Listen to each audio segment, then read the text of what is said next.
देखिए अकाउंटेंसी हम लोग प्रारंभ कर रहे हैं।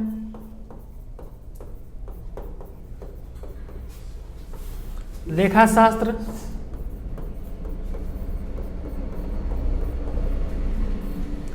ठीक है, लेखा शास्त्र स्टार्ट कर रहे हैं। किस क्लास का सर? 12th क्लास का। 12 क्लास का आज से बैच हम लोग का ओपन हो गया है, प्रारंभ हो गया है।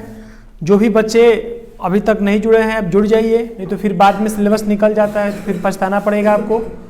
और ठीक है, लेसन का बात किया जाए, इसमें चैप्टर्स की बात किया जाए अकाउंटेंसी में, तो आपके लमसम 15 से 16 चैप्टर्स में मिलेंगे, है ना। और 2 पार्ट में आपको ये चैप्टर मिलेंगे, पार्ट 1 में और पार्ट बी में। पहले एक बार सिलेबस उसके हम समझ लेंगे।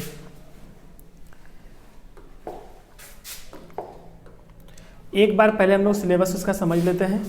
जैसे इसमें पार्ट 1 एक है आपका, पार्ट ए बोल देते हैं इसको, और एक आपका है पार्ट बी। पार्ट ए जो है ये आपका जो क्वेश्चन आता है इसमें से 60 नंबर का क्वेश्चन आता है, और पार्ट बी जो क्वेश्चन है वो आपका इसमें से 40 नंबर का क्वेश्चन आता है। एक एरिया आपका कंप्यूटर का था, जो कि बिहार बोर्ड में कंप्यूटर को मतलब 2016 में ही हटा दिया गया था, ठीक है। तो कंप्यूटर से आपको बच गए, आप कंप्यूटर का आपको एग्जाम नहीं देना है इसमें। 60 नंबर का जो ये आपका पेपर है, पेपर 1 है, तो सब चैप्टर में से अलग अलग इसका रोल है।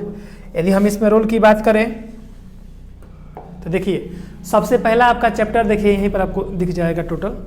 देखिए 8 चैप्टर तक, लेसन 1 से स्टार्ट हो रहा है ये चैप्टर, और लेसन 8 तक जाइएगा टोटल इसमें आपका जो चैप्टर मिलेगा वो ए सेक्शन में आ जाएगा।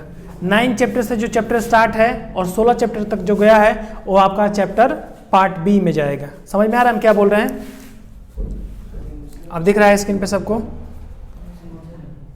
देखिए 1 से स्टार्ट होगा, 1 छूट गया, 1 से स्टार्ट होगा यानी 1 से स्टार्ट होगा, 1 2 3 और 8 लेसन तक आपका किस में जाएगा?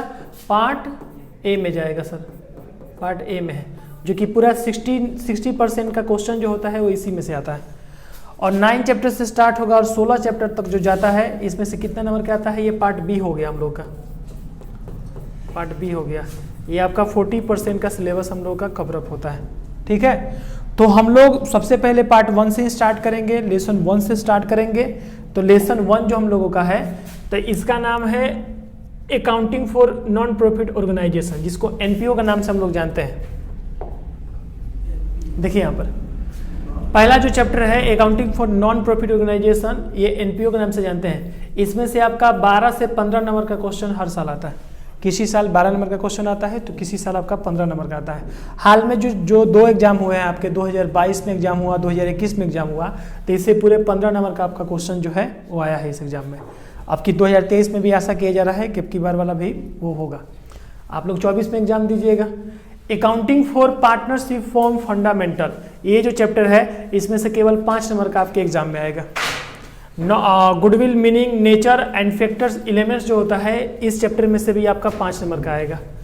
Reconstitution of partnership, change in profit sharing ratio, और रिकॉन्स्टिट्यूशन ऑफ पार्टनरशिप का एडमिशन, रिटायरमेंट और डेथ, और चेंज प्रॉफिट शेयरिंग रेशियो, और एक आपका ये डिसोल्यूशन ऑफ पार्टनर। ये जो चारों चैप्टर है ये चारों चैप्टर एक दूसरे पर आधारित है। चारों चैप्टर में से खास करके यदि बात किया जाए तो चैप्टर 5 से चैप्टर 4 थोड़ा सा अलग होगा, जो कि एक इन्हीं का एक बेसिक वो होगा चैप्टर। चैप्टर 5 से 8 तक का जो होगा वो सबसे ज़्यादा इंपॉर्टेंट ए सेक्शन में रोल करता है। ये चारों चैप्टर में से मिलाकर आपका सर 35 नंबर का क्वेश्चन आता है, इसी से 35% केवल इसी से आ जाता है। तो 35% इससे हो गया और 15 नंबर इससे हो गया, कितना बचा? 50 नंबर हो गया, 50 नंबर। और जो यहाँ पर 2 3 4 चैप्टर है इसमें से मिला के आपके बस वही 10 का भी हो जाता है। इसमें से घटेगा तो इसको 12 नंबर पर कर देता है ले जाकर। समझ में आ रहा है हम क्या बोल रहे हैं? तो इस प्रकार कुछ आपका स्ट्रेटजी जो है हम लोग तैयार करेंगे कि लेसन 1 से स्टार्ट करेंगे, हर चीज़ों को काफ़ी डीप में लेकर चलेंगे। आपको जहाँ भी क्वेरी होगा आपसे पूछिएगा, जितने भी आपके डाउट्स होंगे आप डाउट्स पूछ लीजिएगा। छोटा से छोटा भी डाउट होगा तो आप हमसे पूछ लीजिएगा। इफ़ और वाई वर्ड आपका नहीं होना चाहिए कि हमको यहाँ समझ में नहीं आया था। चैप्टर काफ़ी बेसिक से, भले वो 1 सप्ताह लगे, चाहे 10 दिन लगे, चाहे 15 दिन लगे, एक एक चैप्टर को काफ़ी डीप में समझना होगा। क्योंकि 12th क्लास में आप डीप में समझिएगा तो सारा ऑब्जेक्टिव ऑटोमेटिक मारिएगा, बिना याद किए हुए ऑब्जेक्टिव मारने लगिएगा। सारे क्वेश्चंस का आंसर भी देने लगिएगा, सारे मैथ्स को भी बनाने लगिएगा, तब जब आपकी पढ़ाई बहुत अच्छी से हुआ मतलब हुए रहेगी। ठीक है, तो इसमें हम लोग स्टार्ट करेंगे। सबसे पहला जो चैप्टर हम लोग का है accounting for non profit organisation.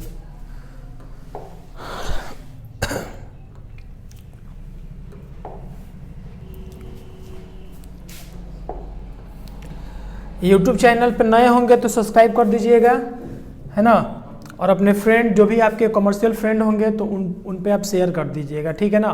और आप फुल यदि हमारे कोर्सेज को लेना चाहते हैं तो बहुत जल्द मतलब कि 26 जनवरी के करीब में हमारा एक ऐप लॉन्च हो जाएगा बिहार स्मार्ट क्लासेस के नाम पर, तो उसमें आप ऐप को डाउनलोड कर सकते हैं और ऑनलाइन भी क्लासेस को यदि परचेज करना चाहें तो आप वहाँ से आप कर सकते हैं। ठीक है,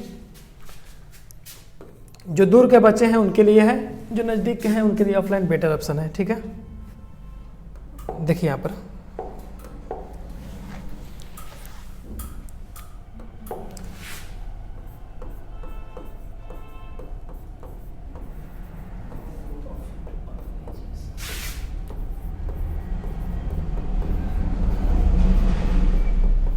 नॉन प्रॉफिट ऑर्गेनाइजेशन, इसको हम लोग शॉर्ट में क्या बोलते हैं सर? शॉर्ट में बोलेंगे इसको NPO। NPO जो भी हम पढ़ाएंगे वो इंग्लिश हिंदी दोनों माध्यम से पढ़ाएंगे। आपका जो भी सिलेबस होगा उसके अनुसार हमसे नोट्स ले लीजिएगा, हम दे देंगे नोट्स आपको। ठीक है, हाँ जी छूट गया। ठीक है, ओ अच्छा अच्छा कोई बात नहीं है, मिस्टेक हो जाता है।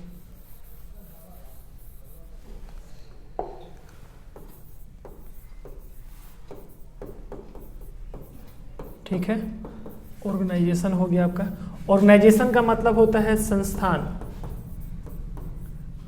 संस्थान, कोई भी संस्थान है तो उसको हम लोग क्या बोलते हैं? उसको बोलते हैं सर हम लोग ऑर्गेनाइजेशन बोलते हैं। क्या बोलते हैं उसको हम लोग? ऑर्गेनाइजेशन बोलते हैं। अब यहीं से हम लोग का स्ट्रेटजी स्टार्ट होगा, रणनीति जो होगा यहीं से हम लोग बांधेंगे। और ऑर्गेनाइजेशन जो होता है, जो संस्थान होता है, वो कितने भागों में संस्थान को डिस्ट्रीब्यूट किया गया है, चलिए हम लोग देखते हैं इसको। संस्थान को बेसिकली यदि हम लोग बात करें तो संस्थान को दो भागों में डिस्ट्रीब्यूट किया गया है। एक हमारा होता है प्रॉफिट ऑर्गेनाइजेशन,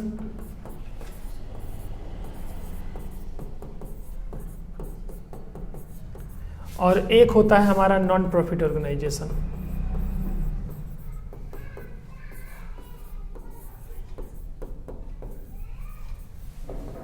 प्रॉफिट ऑर्गेनाइजेशन और नॉन प्रॉफिट ऑर्गेनाइजेशन, है ना, ये दो प्रकार की हमारी संस्थान होती हैं। ठीक है, कभी भी कोई भी ऑर्गेनाइजेशंस की बात करें तो। अब इसमें जो हम लोगों का प्रॉफिट ऑर्गेनाइजेशन है, थोड़ा सा इसको, जो प्रॉफिट ऑर्गेनाइजेशन है तो इनका प्राइमरी मोटिव जो होता है वो प्रॉफिट अर्न करना होता है ना। जैसे हम यहाँ पर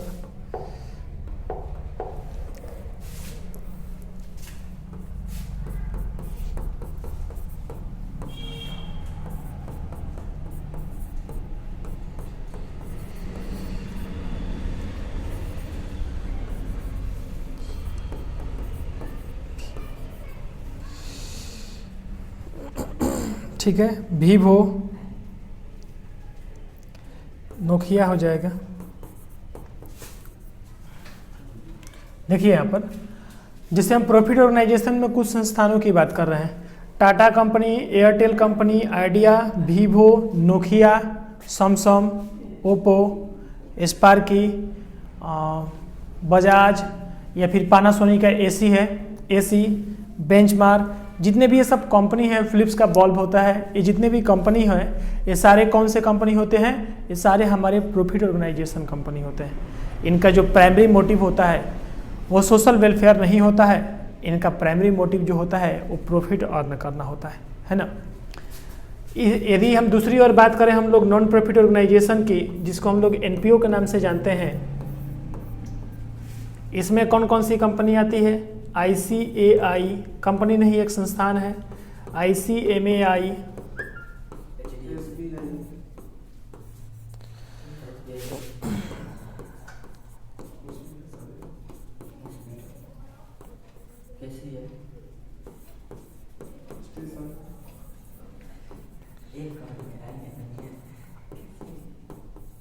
ठीक है, देखिए यहाँ पर नॉन प्रॉफिट ऑर्गेनाइजेशन में ऐसी कंपनियां होती हैं जिनका प्राइमरी मोटिव सोशल वेलफेयर होता है, यानी समाज का कल्याण करना होता है, जिसमें हमारा आता है ICAI the institute of chartered accounts of India यानी CA institute, ICMAI the institute of cost management accounts of India यानी कि CMA institute, ICSI the institute of company secretary accounts of India जो कि कॉमर्स के सब दिग्गज course हैं आपके। फिर आपका आता है इसमें हॉस्पिटल आता है, हॉस्पिटल जो गवर्नमेंट हॉस्पिटल हो या फिर ऐसा हॉस्पिटल, गवर्नमेंट हॉस्पिटल नहीं मतलब कि NPO हॉस्पिटल हो, कॉलेज आ जाएगा, फिर आपका आ जाएगा ये टेम्पल, टेम्पल में आपका जैसे मंदिर आ सकता है, मस्जिद आ जाएगा, चर्च आ जाएगा, वो सारा चीज़ उसमें आ जाएगा। अब थोड़ा सा मूव करते हैं और देखते हैं इसको। अच्छा ये बताइए, टाटा का कोई प्रोडक्ट लीजिएगा तो क्या आपसे वो पैसे लेगा कि नहीं लेगा? क्या आप एयरटेल का रिचार्ज करवाइएगा तो पैसे लेगा कि नहीं लेगा? क्या आप सोनी कंपनी या फिर LG कंपनी या फिर पानासोनिक कंपनी का कोई AC परचेज करते हैं, कोई TV LG का परचेज करते हैं तो क्या आपको ऐसे ही दे देगा वो? नहीं सर। प्रॉफिट ऑर्गेनाइजेशन का मतलब ही होता है, मतलब कि व्यापारिक संस्था वही संस्था होती है जिसका उद्देश्य लाभ कमाना होता है। उसका उद्देश्य ये नहीं होता है कि हम समाज का सेवा करें, समाज का सर्विस भी जो है वो भी उसका ऑब्जेक्ट है, लेकिन वो उसका सेकेंडरी ऑब्जेक्ट है। प्राइमरी ऑब्जेक्ट तो यही है कि पहले पैसा कमाना है। समझ में आ रहा है ना? एयरटेल का रिचार्ज या आइडिया का रिचार्ज जैसे ही ख़त्म हो जाता है या फिर जियो का, तुरंत मैसेज आने लगता है, 2 दिन पहले ही आने लगता है कि सर आपका रिचार्ज ख़त्म हो गया, या फिर कॉल करके बताया जाता है कि सर आपका रिचार्ज ख़त्म हो गया है, अब जल्द से जल्द उसका रिचार्ज कीजिए, है कि नहीं? क्यों? क्योंकि ये प्रॉफिट ऑर्गेनाइजेशन है, ये ऐसी संस्थान है जो संस्थान लाभकारी संस्थान है। इसको हिंदी में क्या बोलते हैं? लाभकारी संस्थान यानी लाभकारी ऑर्गेनाइजेशन। और ये जो होता है नॉन प्रॉफिट ऑर्गेनाइजेशन, इसको हिंदी में बोलते हैं गैर लाभकारी संस्थान। ये लाभकारी संस्थान होता है, ये अलाभकारी संस्थान या फिर गैर अलाभ भी बोल सकते हैं, गैर लाभकारी संस्थान भी बोल सकते हैं। इनका मोटिव प्रॉफिट है। आप ICAI इंस्टीट्यूट में चले जाइए, CA इंस्टीट्यूट में, तो क्या वो आपसे वो फीस लेते हैं? नहीं, वो केवल रजिस्ट्रेशन के जो चार्जेस होते हैं वो लेते हैं, एग्जामिनेशन फीस लेते हैं। ठीक उसी प्रकार जैसे आपके कॉलेज में होता है, आप अपने कॉलेज में इंटर में एडमिशन किए होंगे, आप किसी भी कॉलेज में, तो लोग क्या मांगते हैं? फीस लेते हैं आपसे? नहीं, एक बार केवल रजिस्ट्रेशन करवाना है, एडमिशन चार्ज देना है और एग्जामिनेशन फीस भरना है। आपसे क्या मंथली चार्जेस लेते हैं लोग? नहीं लेते हैं। लेकिन इस साइड में चले जाइए, किसी कोचिंग इंस्टीट्यूट में चले जाइए, किसी शॉप में चले जाइए, किसी मॉल में चले जाइए, किसी कंपनी का कोई प्रोडक्ट लीजिए, वो आपसे तुरंत क्या करेंगे? चार्जेस कर देंगे। क्यों? क्योंकि वो प्रॉफिट ऑर्गेनाइजेशन है। और नॉन प्रॉफिट ऑर्गेनाइजेशन में ऐसा होता ही नहीं है। अच्छा बताइए, मंदिर मस्जिद या गुरुद्वारा में जाते हैं तो क्या वो आपसे चार्ज लेते हैं? हाँ भाई एंट्री फीस निकालो 100 रुपया, हाँ भाई तुमको हम प्रसाद दिए 4 रुपये का, निकालो हमको। ऐसा होता है क्या? होता है क्या ऐसे सर? नहीं होता। आप किसी कॉलेज में जाइएगा तो पूछता है क्या कि सर क्या लीजिएगा? नहीं होता है ऐसा, क्योंकि ये नॉन प्रॉफिट ऑर्गेनाइजेशन है आपका। समझ में आ रहा है हम क्या बोल रहे हैं? कोई धार्मिक संस्थान हो, कोई स्पोर्ट्स क्लब हो, स्पोर्ट्स क्लब समझते हैं, जिसे कोई टूर्नामेंट मैच करवाता हो, कोई प्रतियोगिता करवाता हो फ्री में, तो वो सब संस्थान जो है वो नॉन प्रॉफिट ऑर्गेनाइजेशन में आ जाता है सर। ठीक है। यदि कोई हॉस्पिटल है, जिस हॉस्पिटल में रोगी पेशेंट्स को देखा जाता है, रोगी को, और उससे कोई फीस नहीं लिया जाता है, या फिर केवल वो क्या बोलते हैं उसको, उतना ही फीस लिया जाता है कि जिससे वो संस्थान चल सके, 5 रुपये 10 रुपये में लोगों का इलाज कर दिया जाता है, तो ऐसी संस्थान को हम लोग क्या कहते हैं? NPO कहते हैं। ये मत समझिएगा कि ये गवर्नमेंट हॉस्पिटल है। गवर्नमेंट हॉस्पिटल समझने की भूल मत कीजिएगा सर, क्योंकि NPO में और NGO में दोनों में काफ़ी डिफरेंस होते हैं। ठीक है। NGO वो होता है जो नॉन गवर्नमेंट ऑर्गेनाइजेशन होता है, जैसे सरकारी हॉस्पिटल, सरकारी स्कूल, सरकारी कॉलेज, उसको हम लोग बोलते हैं NGO, जिसको सरकार चलाती है। और NPO वो होते हैं जिसको कोई व्यक्ति चलाता है। मेरा कोचिंग शाहपुर में है, ब्रह्मपुर में भी है। यहाँ जो भी लोग वीडियो देख रहे हैं, हम लोग आरा डिस्ट्रिक्ट से बिलोंग करते हैं। शाहपुर में एक आपको हम कहानी सुनाते हैं। एक शाहपुर में कॉलेज है जिसका नाम है हरिनारायण कॉलेज। हरिनारायण कॉलेज जो है एक ऐसी कॉलेज है जिसको हम लोग HNK है ना, हरिनारायण सॉरी सी होगा ना, हो HNC, हरिनारायण कॉलेज जो है, हरिनारायण कॉलेज शाहपुर में जो है स्थित है। ये कॉलेज का जो प्राइमरी मोटिव होता है, HNI है, अच्छा ना ठीक बोल रहा है, ठीक वही हम सोच रहे थे यहाँ पर। हाँ, हरिनारायण इंटर कॉलेज है ना, बच्चा ठीक बोल रहा है, पढ़ता है उसी में ना जी, HNIC या HNI कॉलेज भी बोल दो इसको ना। हाँ, HNI कॉलेज है इसका नाम। तो हरिनारायण इंटर कॉलेज जो है वो एक तरह का, पहले देखा जाए तो पहले ये जो संस्थान थी वो NPO थी, बाद में इसी को कन्वर्ट कर दिया गया था NGO में। NPO और NGO का कनेक्शन क्या है, जैसे समझ लीजिए, अब हरिनारायण जो थे वो आपके गांव के, जो शाहपुर के गांव के जो एक जिम्मेदार टाइप के आदमी है मुकुल जी, उनके बाबा का नाम है हरिनारायण, दादाजी के। वो बहुत साल पहले डुमरांव के, डुमरांव महाराजा का नाम सुने होंगे आप लोग, उसके अकाउंटेंट थे, मुंशी थे। उन्होंने बहुत सारा पैसा कमाया, लेकिन उन्होंने ये सोचा कि लोग मुझे मरने के बाद कभी याद नहीं करेंगे, हमने कुछ समाज के लिए कोई काम नहीं किया, हम एक ऐसा काम करेंगे समाज के लिए जो आने वाले समय में हमको याद रखा जाएगा। बस ये एग्जाम्पल है, आप ये समझिए, है ना, हमको लोग याद रखेंगे। उसके लिए उन्होंने क्या किया, उन्होंने एक कॉलेज का निर्माण करवा दिया। किसका निर्माण करा दिया, एक कॉलेज का निर्माण किया। कॉलेज में सारे क्लासेस अवेलेबल किए गए, टीचर्स अवेलेबल किए गए, बच्चों से 1 रुपया भी फी चार्जेस नहीं किया गया, बिल्कुल फ्री में। बच्चा अपने घर से आए, पढ़े, उसको पढ़ाया जा रहा था। बच्चों को कुछ ड्रेस वगैरह भी दे दिया जाता था, कॉपी किताब नहीं है जिसके पास वो भी दे दिया जाता था। तो ये जो संस्थान थी वो NPO का रूप ली थी। NPO का मतलब यही होता है, एक व्यक्ति, 4 आदमी, 10 आदमी मिलकर किसी संस्थान का, किसी वही ऑर्गेनाइजेशन का निर्माण कर देता है, तो उसी को हम लोग NPO कहते हैं। बाद में कई वर्षों के बाद, 10-15 साल बीतने के बाद गवर्नमेंट को इस पर ध्यान आया और गवर्नमेंट ने जो था, गवर्नमेंट एक शाहपुर में कॉलेज खोलना चाहती थी। तब जब कॉलेज खोलने के लिए मुआयना किया गया शाहपुर में, तो मालूम चला कि एक यहाँ पर NGO नामक कोई ट्रस्ट चलता है जो नॉन प्रॉफिट ऑर्गेनाइजेशन है। इसमें बच्चों से केवल रजिस्ट्रेशन फीस, एडमिशन फीस और एग्जामिनेशन फीस केवल लिया जाता है। तो उसने इस स्कूल के संस्थापक से बात किया और बात करने के बाद आगे चल के, वो तो बेचारा खोलने वाले नहीं रहे, लेकिन उनके जो आने वाले वंशज जो थे, लड़के थे, उनसे बात हुआ और बात होने के बाद NPO को किस में कन्वर्ट कर दिया गया, NGO में कन्वर्ट कर दिया गया। और आज इस कॉलेज में जाएंगे, इस कॉलेज में सैकड़ों हजारों बच्चे पढ़ते हैं इस कॉलेज में, जो कि आपको +2 हरिनारायण इंटर कॉलेज कोई कहता है, कोई कुछ कहता है, तो सारा उसमें दे दिया गया। प्रॉब्लम एक हुआ था उस समय पे कि बच्चों को खेलने के लिए NGO बोला था कि इसमें फील्ड नहीं है, प्लेग्राउंड कहाँ होगा, बच्चों को खेलने के लिए सुविधा कहाँ होगा, तो उन्होंने एक उसमें फील्ड भी दान कर दिया था, जो कि अभी शाहपुर हाई स्कूल फील्ड के नाम से जाना जाता है। लालू यादव और नीतीश कुमार जैसे मुख्यमंत्री और उप मुख्यमंत्री भी उस धरती पे आ चुके हैं, हेलीकॉप्टर से उतरते हैं वहीं पर, समझ में आ रहा है ना। तो ये भी उसमें क्या कर दिया गया था, डोनेट कर दिया गया था लोगों को। तो ये समझ में आ रहा है NPO क्या था और NGO में कैसे कन्वर्ट हो रहा है। आप ही लोग में से या हम ही कुछ लोग मिलकर हम लोग क्या करते हैं, एक संस्थान का निर्माण करते हैं। चलिए एक संस्थान का हम लोग भी निर्माण करते हैं। जैसे बस एक एग्जाम्पल है, अभी निर्माण नहीं करना है आपको, ठीक है।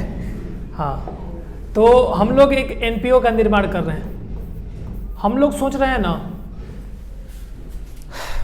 कि वृद्धा लोगों को, जो बुजुर्ग लोग होते हैं, बूढ़ा लोग चाहे बूढ़ी लोग, जो बुजुर्ग लोग हैं, उन लोगों को बहुत परेशानी होता है। कई लोगों का लड़का खदेड़ देता है घर से, ध्यान नहीं देता है उन लोगों को।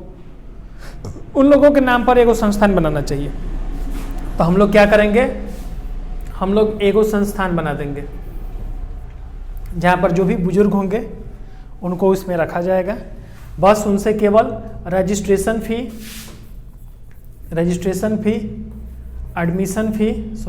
एडमिशन फ़ी और एग्जामिनेशन फीस नहीं लिया जाएगा।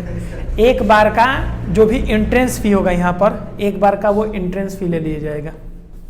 एंट्रेंस फ़ी जो होगा एक बार का ले लिया जाएगा। यानी कि रजिस्ट्रेशन फ़ी, एडमिशन फ़ी और एंट्रेंस फ़ी उनसे ले लिया जाएगा। एंट्रेंस फ़ी का मतलब होता है एक ही बार का, मतलब कि जैसे कि कोई लड़का है अपने माँ को रखना नहीं चाहता है, बुजुर्ग है, ऑफिस में जॉब करता है, किसी वजह से नहीं रखना चाहता है, चाहे उसकी बीवी बोल रही है, चाहे जैसे भी नहीं रखना चाहता है, तो वृद्धाश्रम में आएगा और अपनी माँ को वहीं पर रख सकता है। किसी के बाबूजी को रखना है तो भाई वहीं पर आएगा बुजुर्ग आदमी को लेकर और उसमें रख देता है। शहरों में जाइएगा तो बहुत सारा वृद्धाश्रम चलता है, समझ में आ रहा है ना, ये वृद्धाश्रम की ही बात हो रही है। तो इनके थ्रू वो क्या हो जाएगा, वहाँ पर कनेक्टेड हो जाएगा और कनेक्टेड होने के बाद वहीं पर वो क्या हो जाएंगे, रह जाएंगे। और जब तक बीच बीच में चाहे उनका लड़का आकर मिल भी सकता है, बोलेगा मिलने के लिए, तब मूवी में भी देखे होंगे मिल भी लेता है आकर आश्रम में, नहीं मिलना है कोई बात नहीं है, पूरा जीवन वो लोग मतलब एक उनके उम्र के दोस्त मिल जाएंगे वहाँ पर। बहुत सारी बूढ़ी औरत मिलेगी, बहुत सारे बूढ़े लोग मिलेंगे, तो उनके उम्र के लोग मिल जाएंगे। वो लोग अपना जीवन जो होगा एक दोस्त की तरह, एक भाई बहन की तरह, चाहे जैसे भी जिस स्थिति में अपना अथी करना है वो अपना जीवन व्यापन कर लेंगे। क्योंकि ना उनके घर वाला कोई है, ना इनके घर वाला कोई है, चाहे फिर कोई देखने वाला नहीं है। ऐसे संस्थान को वृद्धाश्रम के नाम से जाना जाता है। वृद्धाश्रम भी डायरेक्टली गवर्नमेंट के नज़र में नहीं आता है, पहले वो एक NPO के रूप में ही खुलता है, नॉन प्रॉफिट ऑर्गेनाइजेशन। 5 लोग 10 लोग मिलकर अपना खोल दिए, जो भी खर्चा आ रहा है तो लोग अपना सैलरी से चाहे जैसे भी उसमें अपना करना चाह रहा है तो लोग अपना कर रहे हैं।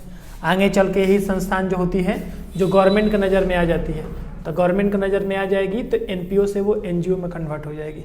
फिर वो कन्वर्ट होने के बाद क्या होता है, कन्वर्ट होने के बाद गवर्नमेंट का उस पर मोहर, सिग्नेचर, पूरा उस पर लाइसेंस, सारा चीज़ मिल जाता है। और जो पैसा आपको लग रहा था आपके जेब से, वो आपके जेब से पैसे नहीं लगेंगे, वो गवर्नमेंट इस संस्थान को चलाने के लिए पैसा देगा, आपको भी मैनेजमेंट करने के लिए पूरा खर्चा देगा। आ रहा है समझ में। NPO से किस में कन्वर्ट हो गया, NGO में आपका वो कन्वर्ट हो गया। तो ये रहा NPO और NGO की कहानी। इस प्रकार हम लोगों ने बच्चों के लिए अनाथ आश्रम का आप देखे होंगे, अनाथ आश्रम, बहुत सारे कॉलेजेस को देखे होंगे, मंदिर को देखे होंगे। मंदिर में कभी देखे हैं कोई भेदभाव किया जाता है मंदिर में, मस्जिद में? यदि हम हिंदू हैं, किसी के मस्जिद में चले जाएं तो क्या वहाँ पर रोक है? नहीं है। कोई मुस्लिम है, यदि किसी धाम पर जाना चाहता है, मंदिर में जाना चाहता है, जा सकता है वो। कोई, हम हिंदू हैं, यदि हम सिख धर्म में हम गुरुद्वारा चले जाएं, जाकर वहाँ पर पटना साहब में पूजा पाठ करें, कोई प्रॉब्लम नहीं। ये सब जो है वो NPO है सर, कुछ NPO हैं, कुछ हमारे NGO हैं। किसी का मंदिर है, पूर्वजों ने खोला है मंदिर, वो मंदिर में पूजा पाठ करेंगे, हर कीर्तन करवाएंगे, देखेंगे। या कुछ लोगों ने मिलकर अपना एक मस्जिद का निर्माण कर दिया, सब लोग उसमें डोनेट कर रहे हैं। पेंटिंग करना है तो आपस में ही चंदा लोग काट रहे हैं अपने वार्ड में, अपने मोहल्ला में। तो NGO नहीं है वो क्या है? NPO है। तो आपको ये समझ में आ गया ना कि NPO क्या है और NGO क्या है। हम बहुत डीप से पढ़ाएंगे और डीप से समझेंगे आप चीज़ों को, कोई जल्दबाजी नहीं करना है, जल्दबाजी का काम शैतान का होता है। अब एक बात यहाँ पर यह होता है कि NPO का या फिर NGO का मेन सोर्स क्या होता है, आखिर ये चलता कैसे है?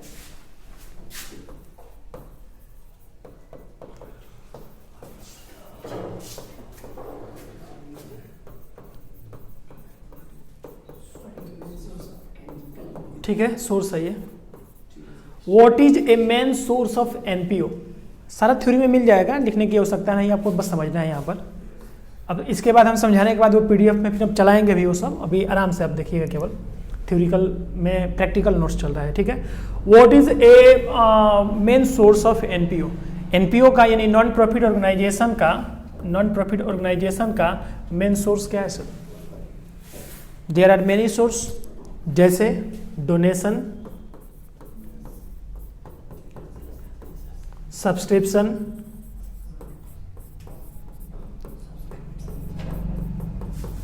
डोनेशन का मतलब, सब्सक्रिप्शन का मतलब दान और चंदा सर। एक तो लोग डोनेट करते हैं, चलेगा संस्थान, लोग इसमें चंदा दे सकते हैं। इसके बाद एंट्रेंस फी हो सकता है, एंट्री फी हो सकता है। ये जो भी है वो इसके क्या है, वो इसके मेन सोर्स है। NPO के क्या है, अपने मेन सोर्स ऑफ NPO है। कोई प्रॉब्लम हो रहा है किसी को? नहीं सर, ठीक है। ये तो हो गया ये बात हम लोगों का। अच्छा, दूसरा चीज़ इसमें ये आता है कि आपको 11th में हम पढ़ाएं, जर्नल पढ़ाएं, लेजर पढ़ाएं, है ना। यहाँ पर हम लोग बात कर ले थोड़ा सा पहले यहाँ पर आकर। हाँ, ये प्रॉफिट ऑर्गेनाइजेशन का जो चैप्टर आपको हम पढ़ाएं, इसमें आप लोगों ने क्या क्या बनाया? आपने जर्नल बनाया, लेजर बनाया, ट्रायल बैलेंस बनाया, ट्रेडिंग अकाउंट बनाया, प्रॉफिट एंड लॉस अकाउंट बनाया, बैलेंस शीट बनाया, एडजस्टमेंट बैलेंस शीट बनाया, डेप्रिसिएशन अकाउंट बनाया, कैश बुक बनाया, बैंक बुक बनाया। बहुत सारे अकाउंट बनाए कि नहीं बनाए? तो जितने भी अकाउंट्स बनते थे 11th क्लास में, अपने जितने भी अकाउंट्स पढ़े थे, वो सब हम लोग किसके लिए बनाते हैं? वो सारे हम लोग प्रॉफिट ऑर्गेनाइजेशन के लिए बनाते हैं। जो पढ़ा है वो जानता है, जो नहीं पढ़ा है उसके लिए सब नया चीज़ लगेगा, पढ़ना चाहिए ये सब। देखो, नॉन प्रॉफिट ऑर्गेनाइजेशन जो है तो इस प्रकार का अकाउंट तो बनाता ही नहीं है, ना ही वो जर्नल बनाएगा, ना लेजर बनाएगा, ना ट्रायल बैलेंस बनाएगा। तो कहने का मतलब है सर कुछ भी नहीं बनाएगा तो मैनेजमेंट का रिपोर्ट क्या आएगा? क्या अकाउंट बनाना ही नहीं है? इसमें अकाउंट बनाना पड़ेगा। आखिर ये हम लोग जो है अकाउंट्स लिए हैं, हम लोग कॉमर्स के विद्यार्थी हैं, यदि हम लोग को ये चैप्टर मिल रहा है तो ऐसे ही थोड़ा ना मिल रहा है चैप्टर, जरूर बात है इसमें अकाउंट्स होगा इसमें, तब ये चैप्टर मिल रहा है। आखिर ये अकाउंट्स क्यों इसमें इन्वॉल्व किया जा रहा है? क्योंकि बहुत सारे मंदिर मस्जिद है इंडिया में जो करोड़ों अरबों रुपया का डोनेशन अपने इंडिया भारत सरकार को देता है, मतलब करोड़ों अरबों रुपया का टैक्सेशन देता है, टैक्स भरता है, टैक्स आप अंदाजा तक नहीं लगा सकते हैं। इंडिया में एक मंदिर है साईं ट्रस्ट, साईं ट्रस्ट एक मंदिर है, साईं ट्रस्ट मंदिर है, उसका एक दिन का जो इनकम है उसका एबव 10 लाख रुपए से ज़्यादा उसका इनकम है, एक दिन का उसका। करोड़ों अरबों रुपया टैक्सेस पे करता है वो मंदिर आपका। समझ में आ रहा है ना? जब साईं बाबा उस टाइम पर थे तो एक चुटकी तेल के लिए भी तरसते थे लोग, उनका कोई हेल्प नहीं करता है। अब बाद में जब मंदिर में लोग गए, पूजा पाठ करने लगे और मुराद जब पूरा होने लगा सबका, तो लोग उनको चांदी का जूता देते हैं, कोई सोना का मुकुट बनवा कर ले जाता है, कोई अज्ञात रूप में गुप्त रूप से दान दे देता है। उसमें अनगिनित, उसमें आप जाइएगा ना तो आप उसका हम दिखा भी देंगे आपको कि उसमें अनगिनित रूप से देखिएगा कि पैसा धाड़ उसमें गिनता है ना, धाड़ उसमें निकलता है पैसा सब। तो आखिर इसमें अकाउंट बनाना पड़ेगा कि नहीं बनाना पड़ेगा? जी सर, बनाना तो सर पड़ेगा, है ना। तो बनाना पड़ेगा तो कौन कौन सा अकाउंट बनाइएगा? इसमें बनाइएगा आप 3 गो अकाउंट। कौन कौन सा अकाउंट बनेगा? सबसे पहला जो अकाउंट बनेगा वो बनेगा हम लोग का रिसिप्ट्स एंड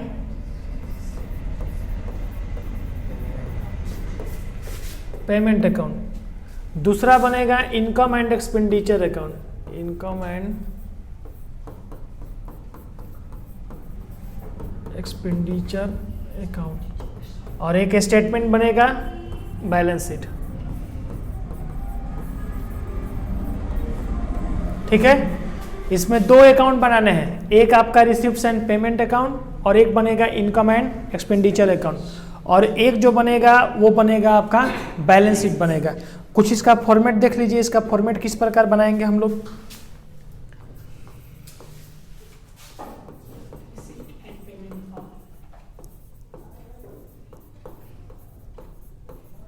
इसी को हम कर देते ना।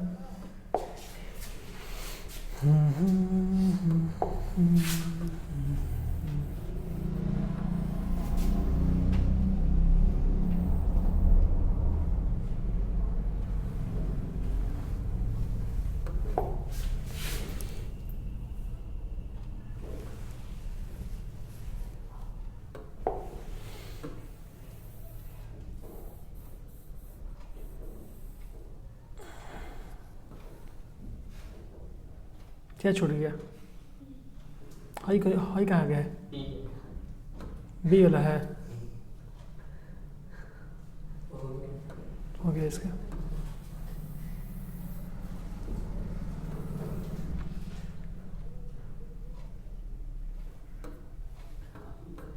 ये तो आ ही जाएगा, नहीं भी आएगा तो उसको हम ऐसे कर देंगे, मैनेज कर देंगे।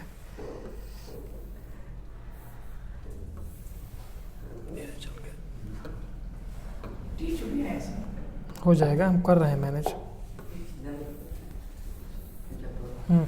ठीक है। एक्सपेंडिचर, ठीक है। अब देखिए कुछ इसका फॉर्मेट कुछ इस प्रकार से होगा आपका।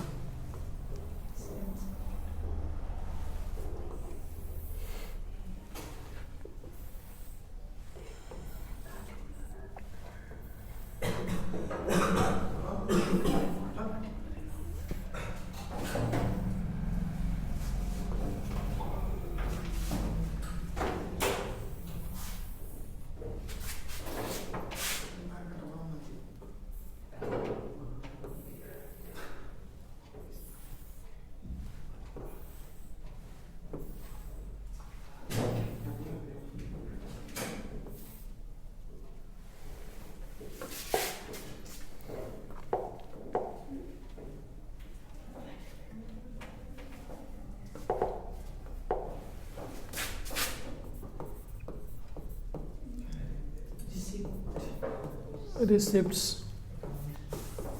अमाउंट,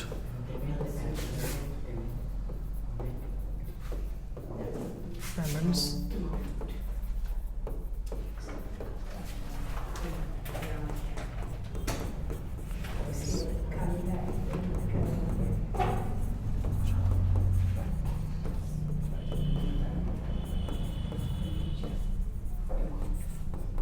इसको नोट कर लीजिएगा।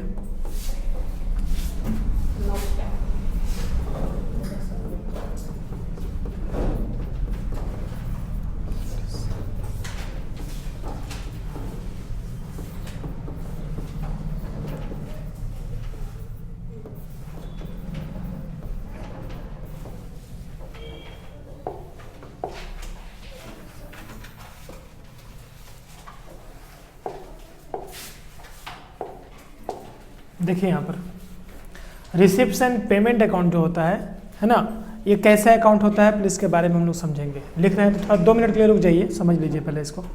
Receipts and payment account 2 account बनेंगे, एक ये वाला और एक ये वाला इनकम एंड एक्सपेंडिचर अकाउंट, और एक स्टेटमेंट बनता है बैलेंस शीट। बैलेंस शीट कोई अकाउंट नहीं होता है, वो स्टेटमेंट होता है।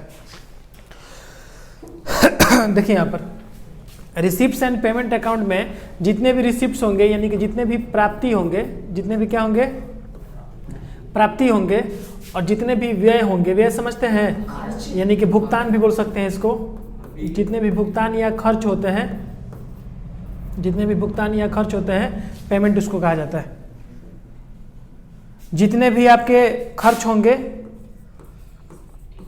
वो एक्सपेंडिचर साइड में, और जितने भी आपके आय होंगे यानी कि इनकम, समझ में आ रहा है ना, इनकम वो इस साइड में होगा।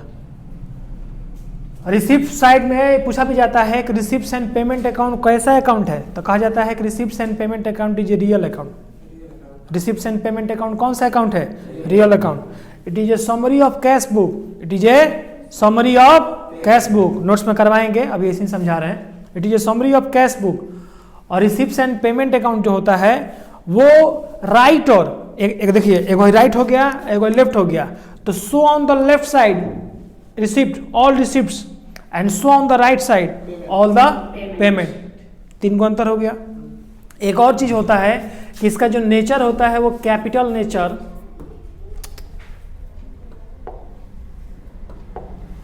इसका जो नेचर होता है वो कैपिटल और रेवेन्यू, रेवेन्यू यू है रेवेन्यू नेचर। ये कैपिटल एंड रेवेन्यू दोनों ही नेचर का होता है रिसिप्ट साइड। इधर भी यही होगा। रिसिप्ट साइड में जो भी कैपिटल नेचर के रेवेन्यू हो, मतलब कैपिटल नेचर का इनकम हो, चाहे वो रेवेन्यू नेचर का इनकम हो, वो आपका रिसिप्ट साइड में होगा।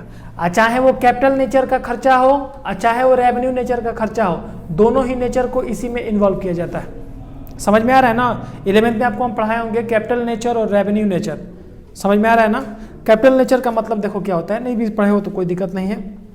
कैपिटल नेचर का मतलब होता है ऐसे खर्चा जो 1 साल से अधिक चले, उसको कैपिटल नेचर कहा जाता है। और ऐसे खर्चा या ऐसे इनकम जो 1 साल से कम चले, उसको रेवेन्यू कहा जाता है। समझ में आ गया। तो चाहे वो बड़ा खर्चा हो, चाहे वो छोटा खर्चा हो, चाहे वो बड़ा इनकम हो, चाहे वो छोटा इनकम हो, सबको उठा के कहाँ डाल देना है, रिसिप्ट्स में और पेमेंट में। सोचना नहीं है इसमें। प्राप्ति है डालो, खर्चा है डालो। समझ में आ रहा है ना। कुछ जो होते हैं आउटस्टैंडिंग करके कुछ वर्ड आएंगे, उस सब वर्ड को इसमें नहीं लिखा जाता है जब अकाउंट बनाइएगा तब। बाकी सबको आप इसमें लिख सकते हैं। अब जो इनकम एंड एक्सपेंडिचर अकाउंट जो होता है, तो इसमें केवल रेवेन्यू नेचर को लिखा जाता है। हाँ, केवल रेवेन्यू नेचर को लिखा जाता है। इसमें रेवेन्यू खर्चा आ जाएगा, इसमें रेवेन्यू इनकम आ जाएगा। क्या आ जाएगा, रेवेन्यू यू है ये, रेवेन्यू खर्चा और रेवेन्यू इनकम। इसमें क्या आ जाएगा, कैपिटल और रेवेन्यू, कैपिटल, ठीक ना, कैपिटल एंड रेवेन्यू। मतलब इसमें केवल आयगत खर्चा को, इसमें केवल आयगत आय को लिखा जाएगा। इसमें पूंजीगत एवं आयगत दोनों को लिखा जाएगा। हिंदी में कहा जाता है इसको, कैपिटल का मतलब होता है पूंजीगत और रेवेन्यू का मतलब होता है आयगत। तो इनको लिखना पड़ेगा। और इधर में एक्सपेंडिचर में, खर्चा में भी क्या करना पड़ेगा, इसको लिखना पड़ेगा। समझ में आ रहा है ना। तो ये अकाउंट्स आपका ये प्रिपेयर होगा, कंप्लीट होगा। इसमें देखिए अब होगा क्या, जितना भी रिसिप्ट अकाउंट का बनाइएगा अब पेमेंट अकाउंट का, तो जितना भी ये आने वाला को रिसिप्ट कहते हैं ना जी, जो प्राप्त होता है उसी को रिसिप्ट कहते हैं। तो इसमें का जो भी रेवेन्यू नेचर का इनकम होगा वो सीधे जंप कर जाएगा किस में, इनकम में जंप कर जाएगा। जब अकाउंट बनाएंगे तब आपको समझ में आएगा कि कैसे कैसे बनता है ये। और जितना भी ये कैपिटल है और ये रेवेन्यू है, तो इसका रेवेन्यू वाला जितना भी खर्चा होगा वो कहाँ चला जाएगा, वो एक्सपेंडिचर में चला जाएगा। और जितने भी कैपिटल नेचर होंगे खर्चा के चाहे प्राप्ति के, वो बैलेंस शीट में इन्वॉल्व होने लगेंगे। समझ में आ रहा है ना। 3 जगह इसका स्टेटमेंट बनाया जाएगा और 3 जगह इसको तैयार किया जाएगा। मान लीजिए भविष्य में आप किसी एनपीओ जैसे संस्थान का आप मान लीजिए कि सीए बन गए, चार्टेड अकाउंटेंट बन गए, या वहाँ के जूनियर अकाउंटेंट या सीनियर अकाउंटेंट बन गए, और आपको एक ऐसा संस्थान मैनेज करने के लिए मिल गया। मान लीजिए बैंक में जॉब कर रहे हैं अकाउंटेंट का, वो आपको भेज दिया किसी ऑर्गेनाइजेशन में, ट्रांसफर होते रहता है, तो उस कंडीशन में आपका यही एनपीओ का चैप्टर जो है वो याद आएगा। समझ में आ रहा है ना, यही एनपीओ चैप्टर। अच्छा, एनपीओ का अभिरोल कहाँ होता है भविष्य में, जिनको भविष्य में सीए या अकाउंटेंट बनना है वो एनपीओ चैप्टर जरूर पढ़ेगा। एनपीओ देखो कौन कौन एग्जाम में आता है, सीए में, सीएमए में, सीएस में, बैंक में, आईकम सेकेंड ईयर में, पहले फर्स्ट ईयर में भी था लेकिन 2016 का सिलेबस के अनुसार बदल दिया गया था इसको। आप 2015 वाला सिलेबस का भी किताब दिखाएंगे आपको, पुराना वाला, उसमें ये चैप्टर इन्वॉल्व कर दिया गया था, लास्ट में इन्वॉल्व कर दिया गया था इस चैप्टर को। ठीक है, 11th और 12th दोनों में चलता था, लेकिन अब इसको 12th में कर दिया गया। आईकम सेकेंड ईयर में, फिर बीकॉम पार्ट 1 में, ये चैप्टर इतने जगह शामिल है। आप मेरे सीए वाला वो किताब में देख लीजिए खोलकर, आपको एनपीओ मिल जाएगा।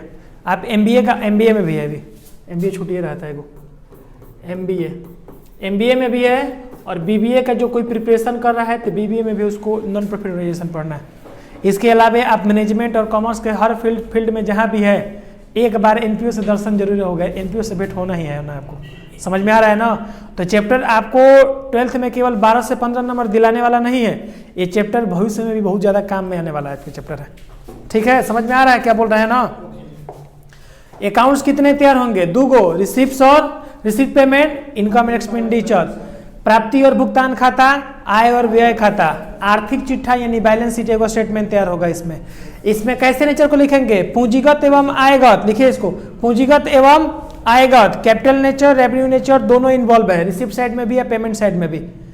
इसमें भी रेवेन्यू नेचर केवल इन्वॉल्व है, इसका रेवेन्यू उठकर कहाँ आएगा, यहाँ आएगा। अभी तो हालांकि हम थ्योरी समझाएंगे, फिर एक बार मैथ समझाएंगे, तो फिर इस फिगर को हम बताएंगे, क्योंकि उस टाइम पे फिर बताना पड़ता है, तब तक बच्चा भूल जाता है थ्योरी आते आते। समझ में आ रहा है ना। लेकिन आप इसको कंठस्थ हो जाइएगा, समझ लीजिएगा कि क्या ये चीज़ है, नोट डाउन इसको कर लीजिए। आज का क्लास हम लोग का यहीं तक रहेगा, फर्स्ट क्लास है आज का। कल से हम लोग का ये थ्योरी हम पीडीएफ रूप में, मतलब लिखित फॉर्मेट रूप में हम लोग यहाँ पर बताना स्टार्ट कर देंगे हम। आप इंजॉय कीजिए, अच्छा से पढ़िए, अपने दोस्तों के पास शेयर भी कीजिए इसको।